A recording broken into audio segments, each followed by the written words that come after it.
We're live now.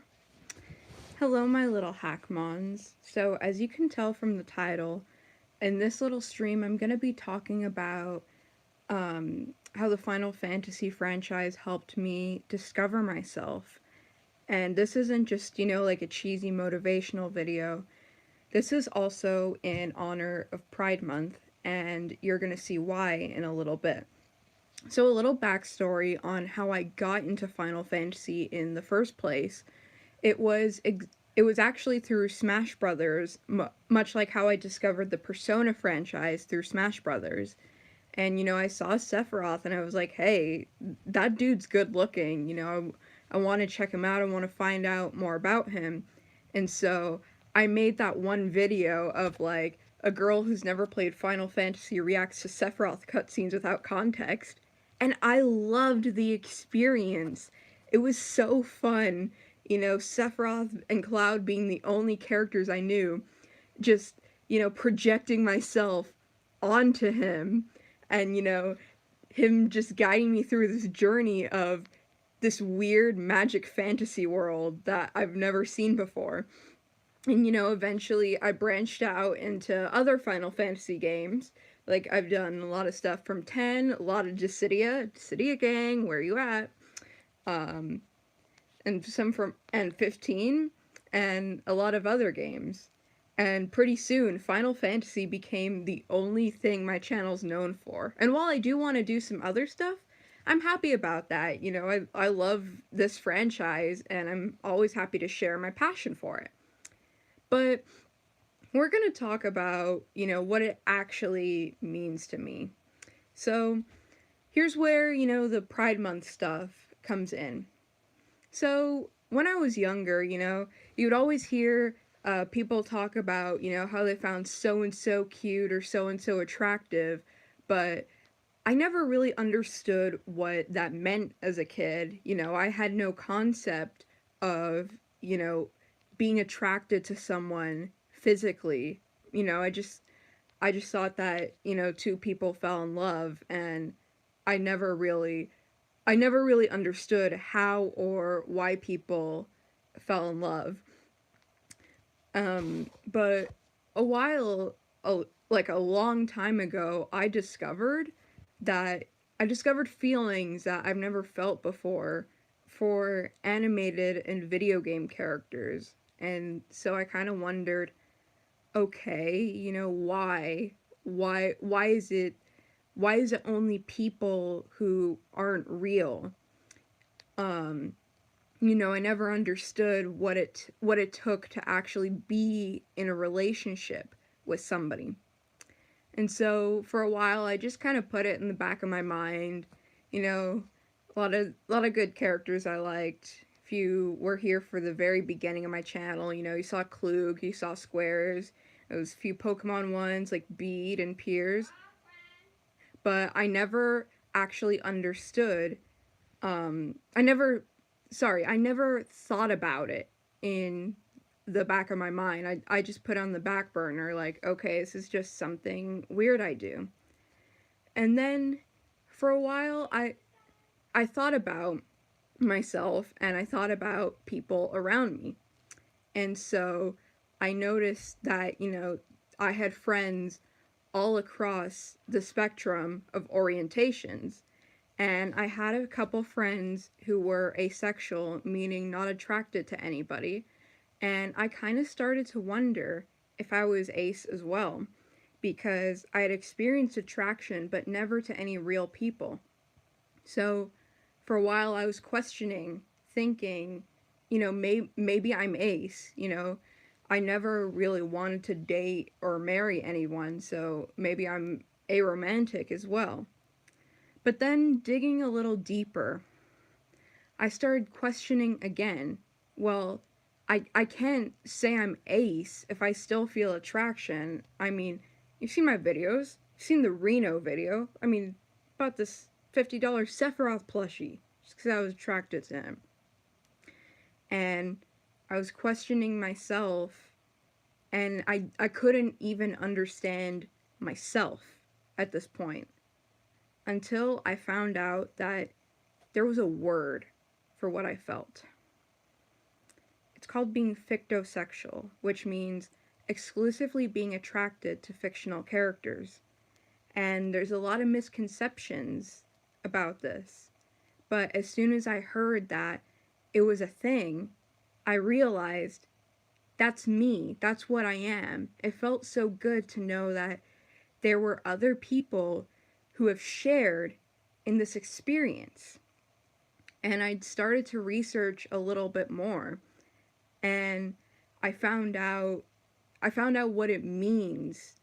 You know, a good example I have is Harry Potter. I always had a big crush on Snape, um, but I realized that yes, the actor did bring him to life, but if I saw the actor in another movie, I wouldn't care. I probably wouldn't even recognize him.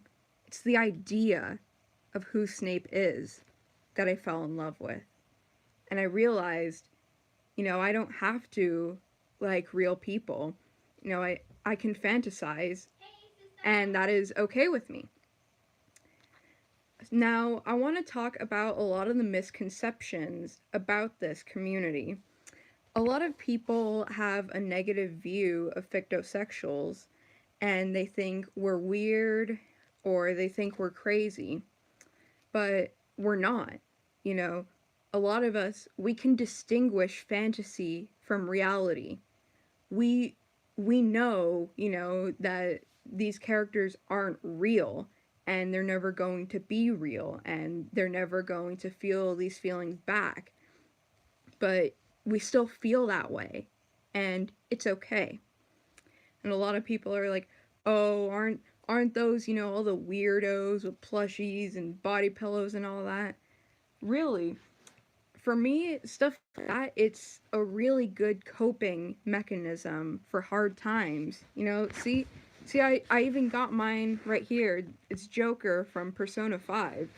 Nothing weird about it. Sometimes when I feel anxious or sad, I just give it a squeeze. It's so comforting to me. It's it's more than an identity. It's something that helps me get every day. And bringing it back, I thought about it and realized, I thought, hey, when was the point that I realized I was fictosexual? And then I remembered. It's Final Fantasy. Final Fantasy helped me discover where I fell in the LGBTQ spectrum. This game, this franchise, this is huge franchise owned by Square Enix. You know, no one would think, oh, this it's gonna do wonderful things for people's mental health. But I discovered who I was because of these games, because of the cutscenes I was watching. I dived deeper into the Ficto community and realized there were people like me. These characters, I've formed such an emotional bond with. I know they're not real and they're never going to be, but I've still connected with them in such a way that they almost feel real. And a lot of the characters in Final Fantasy, they're very over dramatic and they're very fancy, and I like that. And I want to present myself in that way. But it's hard for me because there's not a lot of people out there that do that, and just behaving differently in our world is very unaccepted by a lot of people. But I can live through these characters. If there are situations where I can't be myself, I can watch these characters be themselves, and no one says a thing about it. No one says a thing about Ultimisha's huge horns and her makeup. She's just there.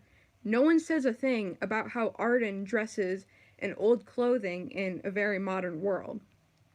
No one says a thing about how Reno's got his spiky hair and his goggles and his little marks on his eyes. They just exist in that world, and that's okay. It's completely normal for everyone else. And I really wish we had a world like that. I've I've found comfort in these characters in that they were there for me to show me, what it could be like if I had people that understood me. They were there for me when nobody was. And that's basically it. Just this one little game. I mean, you could even attribute it to Smash Brothers if you want. Just discovering Sephiroth. I mean, Sephiroth's kind of what started this for me. This this silver-haired angel. He was the gateway to discovering who I really was on the inside. And you know what? I'm proud of that. I'm happy of that. I'm very proud to call myself a fan of Final Fantasy because it it showed me who I am. And I'm so grateful that I discovered this franchise and it helped me learn a lot about myself in the process. So that's it. That's my story of how Final Fantasy helped me discover myself. Um, it's Pride Month. Happy Pride to everybody. I will say, even though this is a channel that focuses on, oh, villains who want to destroy the world, there is no room for hate, intolerance, or discrimination here. Everybody is welcome here. Sure, you can talk smack about the fictional characters all you want, you can make verbal threats against Cloud Strife all you want, but you can't speak hateful words here. This is a safe community for everyone to watch, well, weird stuff. I mean, my channel's pretty weird, but this is a safe community for all of my viewers, and not just my viewers, you don't even have to be into Final Fantasy or any of that. This is just a place for everybody. And with that, my little hackmons, I'm going to end this stream. I really hope you got something out of that, and I hope you enjoyed. Bye bye.